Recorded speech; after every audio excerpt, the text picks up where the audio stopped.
राजस्थान की राजधानी जयपुर के अंबेडकर मेमोरियल वेलफेयर सोसाइटी के कॉन्फ्रेंस हॉल में परिवर्तन संस्था का 7वां राष्ट्रीय अधिवेशन केंद्रीय अध्यक्ष वेदवीर सिंह आदिवासी की अध्यक्षता तथा मुरादाबाद मंडल के अध्यक्ष मदनपाल सहदेव के संचालन में संपन्न हुआ।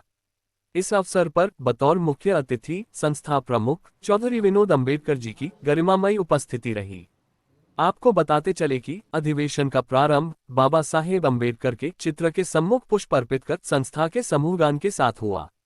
राजस्थान प्रदेश अध्यक्ष दिलीप कुमार ने राष्ट्रीय अधिवेशन में पधारे देश भर के सभी पदाधिकारी कार्यकर्ताओं का धन्यवाद किया। संस्था के प्रमुख चौधरी विनोद अंबेडकर जी ने राष्ट्रीय अधिवेशन में आए हुए कार्यकर्ताओं को संबोधित करते हुए क्या कुछ कहा, आइए आपको सुनवाते हैं। सच झूठ नहीं होता। कुछ दिन पूर्व एक साथी ने कहा कि अगर मैं मेहनत ना करूं, अगर मैं अपने बच्चों को ना पढ़ाऊं, अगर मैं मेरे बच्चों को संस्कार दे करके आगे ना भेजने का काम किया होता तो अंबेडकर से क्या हो जाता। तो मैं ये कहना चाहता हूं कि 1950 से पहले इस देश के अंदर आपकी हैसियत और औकात कुत्ते और बिल्ली से बदतर थी। स्थिति यह थी कि हमारी जो बहन और बेटियां अपने घर में अपने द्वार पर आज जो सुरक्षित है, आज जो इज्जत और मान के साथ जीवन जी रही है, उसको इतिहास की जानकारी नहीं। और ये समय बहुत लंबा नहीं है कि जब इस देश के अंदर स्तन टैक्स लगाया जाता। लंबा समय नहीं बीता है जब इस देश के अंदर बहन और बेटियों को कपड़े तन पर पहनने का टैक्स देना पड़ता था। लंबा समय नहीं है जब हमारी बहन और बेटियां शादी होकर अपने ससुराल में जाती थी तो उसको राजाओं के घर पर उसके पति, भाई और माता पिता के द्वारा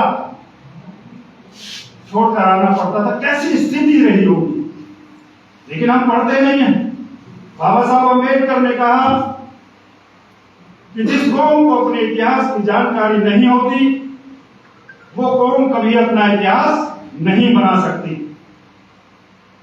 तो इतिहास की जानकारी के अभाव में आज तमाम लोगों की जयंती और पूजा और पद्धति धूप करने का काम मेरी जाति के लोग कर रहे हैं, लेकिन केवल और केवल उस आदमी को, उस शख्सियत को, उस विराट वैभव सूर्य को आप नमन नहीं करते जिसने इन सब चीजों से छुटकारा दिलाकर,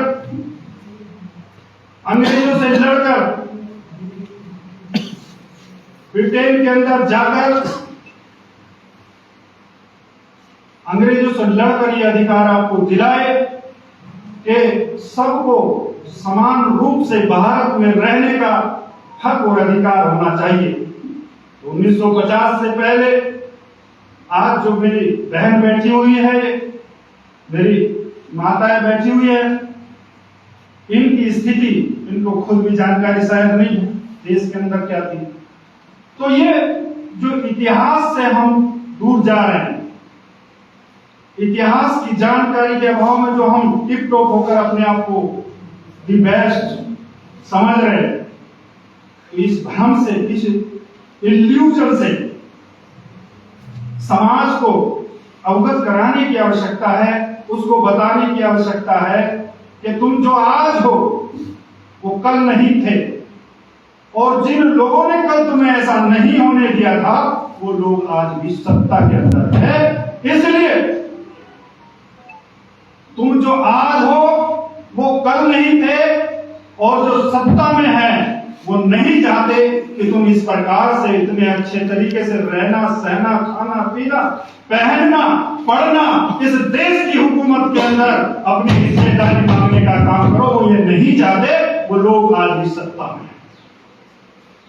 तो जो लोग आज सत्ता में हैं, जो मनोवादी ताकतें आज इस देश की सत्ता पर काबिज हैं, वो उनके पेट में दर्द है कि 1950 से पहले जिस देश की महिलाएं हमारी ड्योढ़ी पर पहले मस्तक रखती थी, तब अपने ससुराल में जाती थी।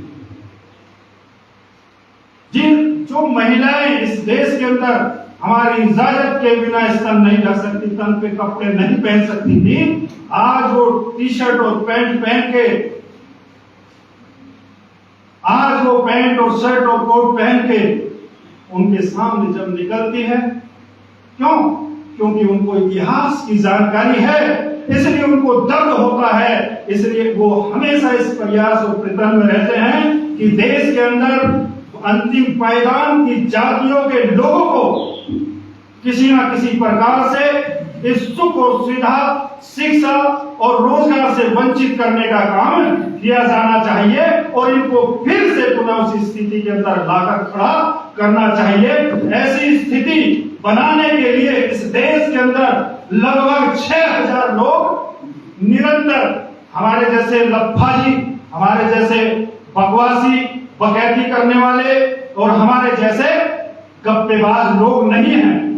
अपनी शादी तक नहीं कर रहे, वो विवाह तक नहीं कर रहे, अपने मिशन के प्रति वो चुपचाप लगे रहते हैं। जिसको जिस ड्यूटी पर लगाया है वो उस प्रकार की ड्यूटी कर रहे हैं। और जो इस देश के अंदर 1925 से पहले जो दमन करते थे, जो शोषण करते थे, जो मैंने व्याख्यान बताया, इसके अलावा दूसरा वाक्य यह है कि इस देश के अंदर आपको उन तालाबों से पानी पीने की भी इजाजत नहीं थी जिस तालाब के अंदर कुत्ता और बिल्ली पानी पीता है। उस तालाब से भी पानी पीने का अधिकार बाबा साहब अम्बेडकर ने आपको दिलाया। आपको जानकारी में होगा, चावदार तालाब जो महान तालाब आंदोलन हुआ था, इसमें